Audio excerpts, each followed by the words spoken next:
This episode is brought to you by Shopify. Forget the frustration of picking commerce platforms when you switch your business to Shopify, the global commerce platform that supercharges your selling wherever you sell. With Shopify, you'll harness the same intuitive features, trusted apps, and powerful analytics used by the world's leading brands. Sign up today for your $1 per month trial period at shopify.com/tech, all lowercase. That's shopify.com/tech. I think I just won my taxes. Yeah? I just switched to H&R Block in about 1 minute. All I had to do was drag and drop last year's return into H&R Block, and bam, my information is automatically there. So I don't have to go digging around for all my old papers to switch? Nope. Sounds like we just leveled up our tax game. Switching to H&R Block is easy. Just drag and drop your last return. It's better with Block.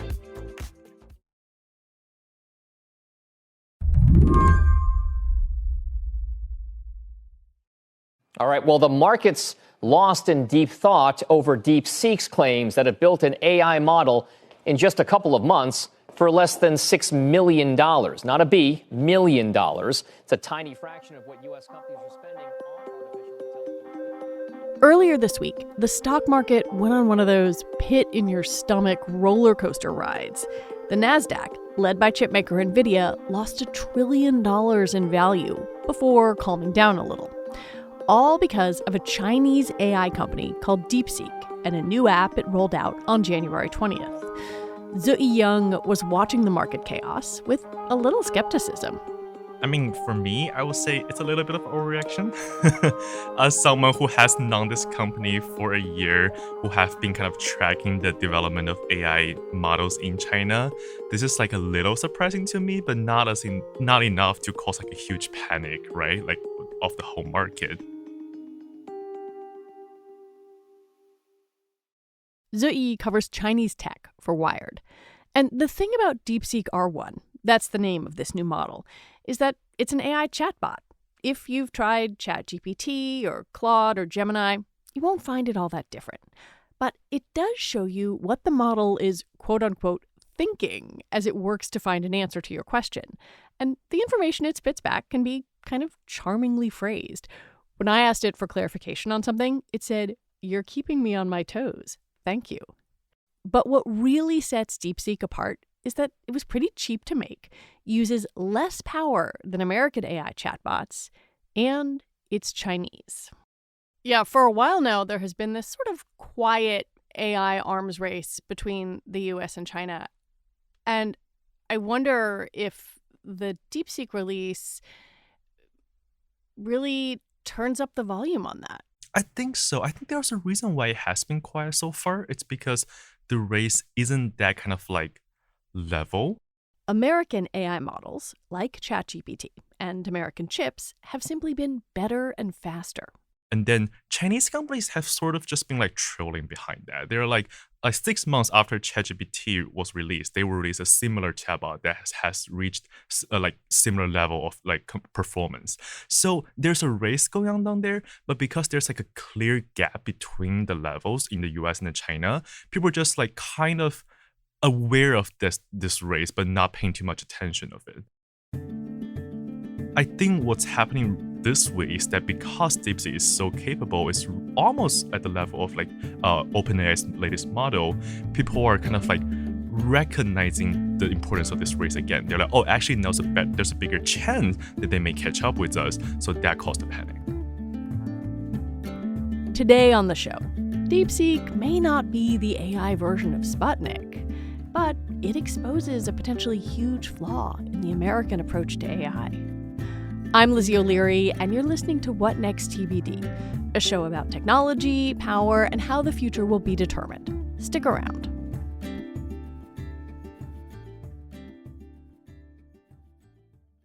Imagine what's possible when learning doesn't get in the way of life.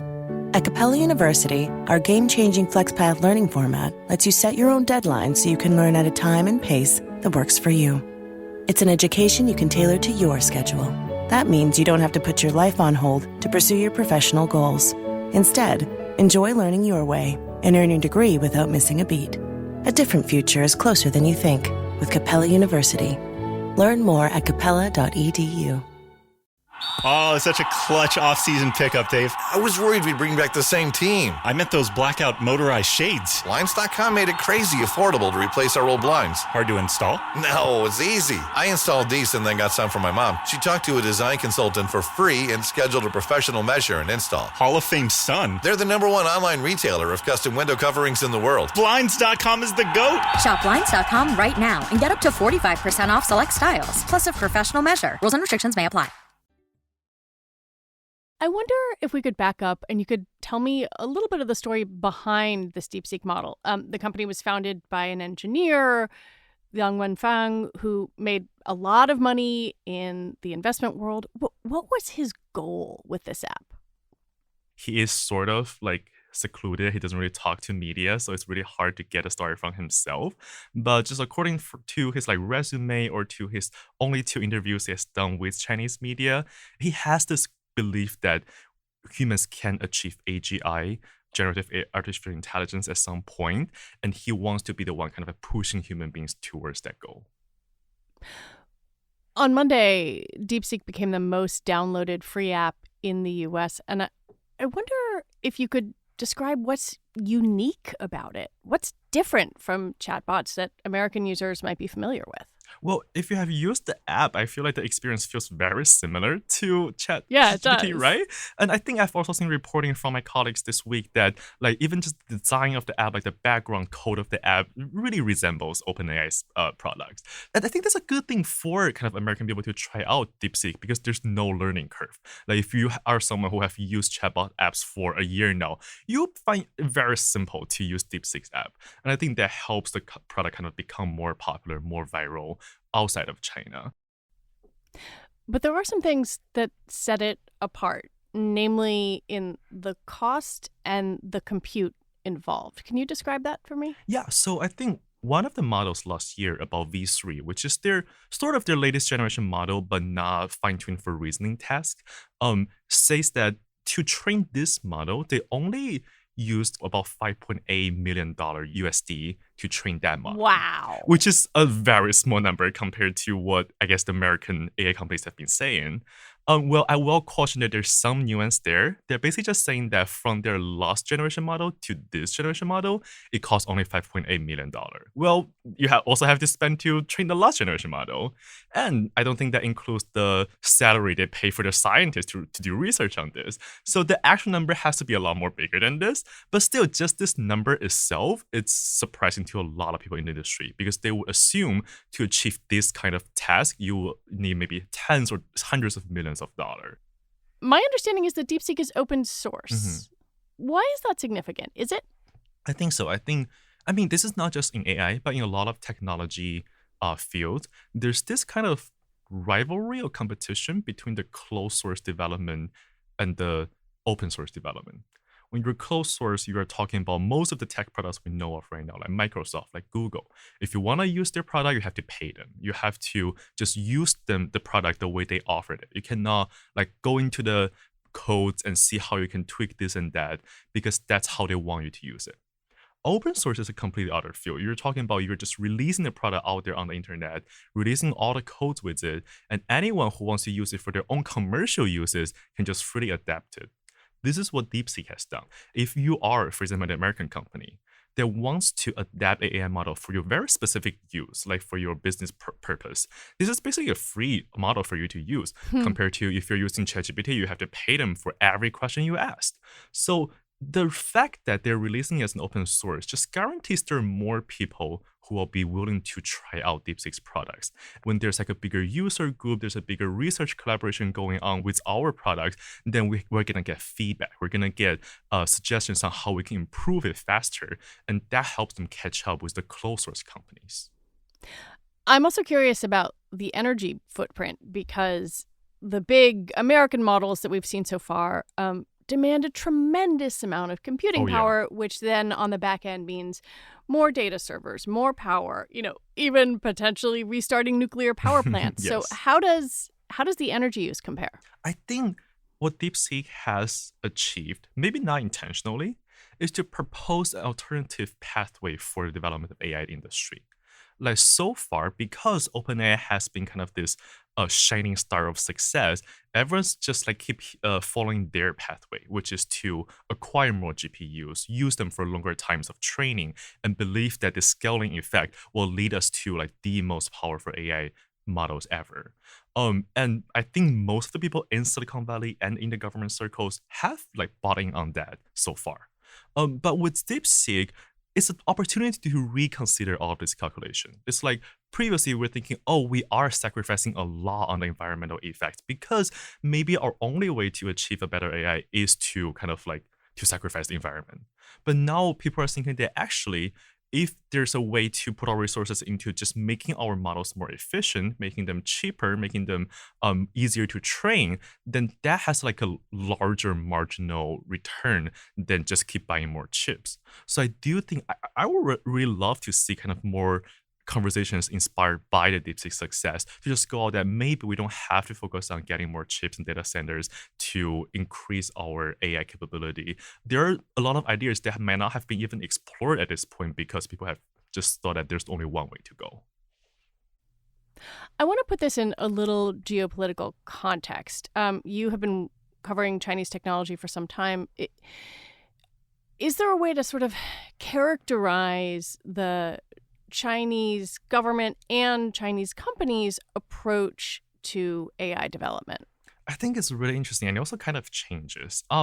Right now, I think we're in a period where both the Chinese government and the Chinese companies wants to catch up, especially after ChatGPT was released. I think a lot of the people in China, both in governments and in private companies, were shocked by how much advances has happened in AI. So from then, I believe 2022 to now, there've always been this model, we have to catch up with ChatGPT. How do we do that? You can say shit. It's okay.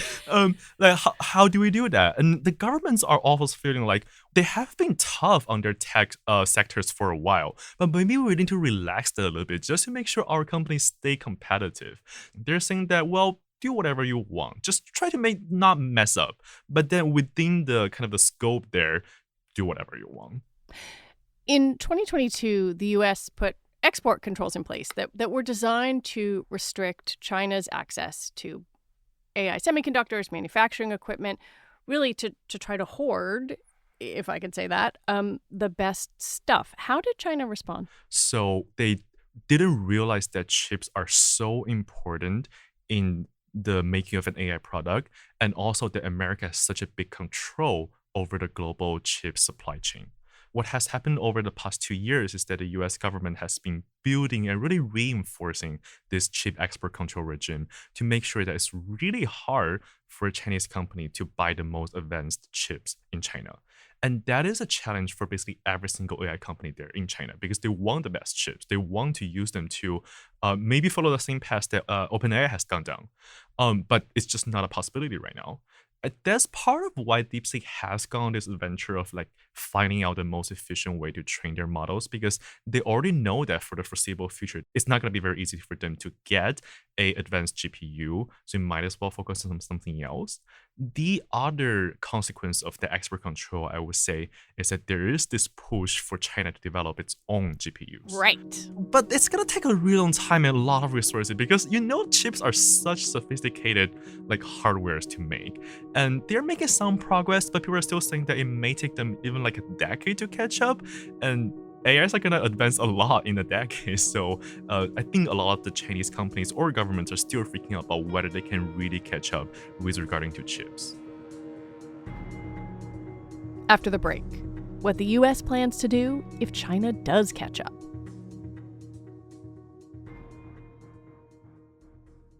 The PC gave us computing power at home, the internet connected us, and mobile let us do it pretty much anywhere. Now generative AI lets us communicate with technology in our own language using our own senses. But figuring it all out when you're living through it is a totally different story. Welcome to Leading the Shift, a new podcast from Microsoft Azure.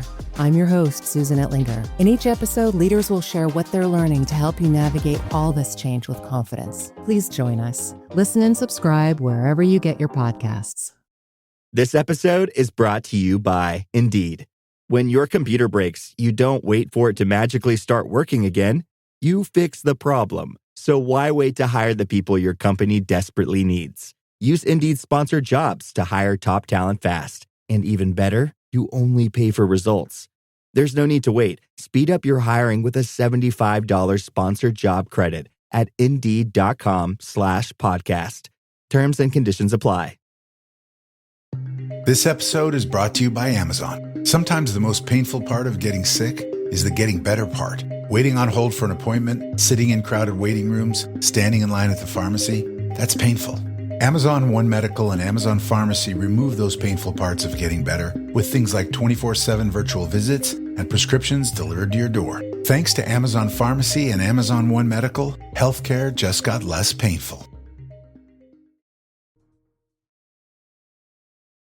When I look at how the U.S. government is responding this week, there's a whole lot of stuff happening. In his confirmation hearing, the incoming Commerce Secretary Howard Lutnick said he took I'm quoting here, a very jaundiced view of China. And then when you use DeepSeek, your query data, presumably, is going to China. Do you think we will see lawmakers react in the same way they did to TikTok and ByteDance? I think that is very likely because we have seen in the past few years, data security is one of the biggest concerns in the US-China kind of tech tensions. And it really manifests in this way that US government is worried about US nationals using Chinese apps and unwillingly sending their data to China. This is one of the major justification for banning TikTok in the US. And the way that specific law banning TikTok was written makes sure that it can cover other Chinese companies as well. So I would say if the government really wants to do it would be very easy to apply that towards DeepSeek and make sure that most Americans cannot easily access DeepSeek. But again, coming back to the fact that DeepSeek is an open source model, that actually also means that if you want to use its model, there's a way for you to not send any data to DeepSeek, to its Chinese servers at all, but still enjoy like the capability of the model. So in that sense, it's less of a security concern because you don't have to go through Chinese companies, unlike TikTok. In the middle of all of this, we get this announcement that OpenAI, Oracle, and SoftBank are coming together to form this thing, Stargate. President Trump announces it. And I look at that and I wonder, like, okay, if we're trying to place that announcement in the context of this kind of cold AI war, where does it fit? I think it really is an example of how the American government and the private sectors are coming together and recognizing this importance to compete with China or maybe other kind of geopolitical forces out there. Because previously you were most seeing that maybe the American government is concerned about like the security or the national interest. And some of the business will be like, well, we don't want that many regulations. We just want to do whatever we want. But when I see this Stargate project announcement, I was thinking like, oh, they're really combining their forces. They're saying that our priority right now is really to make sure the US stays ahead and China stays behind. And because of that, we're willing to maybe forget some of the discrepancies we have, but just focus on this one really costly project. There's this other thing that happened that I find kind of ironic in all of this, where OpenAI comes out and said that DeepSeek had inappropriately taken data from its model. But of course, that is almost identical to the charge that many writers, journalists, people who have just made stuff and put it on the internet have leveled at OpenAI, that it's training, its LLMs on our data. Like, am I wrong to see a little irony here? I see the same as you. I think the thing is that copyrights in the AI age is just so messy, right? And because most of these companies don't really open up about how they get their data and use their data, you're just doing the guessing work here. The reason why that inspired kind of this looking into whether DeepSeek copied OpenAI or used their data is because sometimes when you ask DeepSeek's bot, like, who are you? They will answer that, oh, I'm ChatGPT. or I'm GPT 3.5 or something. And people see that as a proof that, oh, you must have like copied from GPT. That's the only reason why. Actually, I don't think that's the only reason why. That's one of the explanation.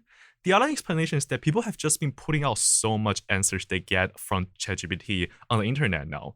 And maybe DeepSeek just caught all of those and learned from all of those tags. And in the end, it was trained to believe that, oh, I am ChatGPT. When I answer a question, I'm going to answer in the voice of ChatGPT.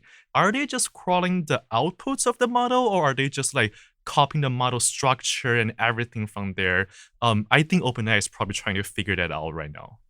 So it could actually be a question of some of the inputs in a model are the outputs of a previous model. Exactly. It's so messy. And it also speaks to the problem that like people have exhausted all the training data online and just trying to grab whatever they have. They don't care if it's like high quality, if this comes from another model. If you are a coherent paragraph of text, I want you and I want you to be trained into my model.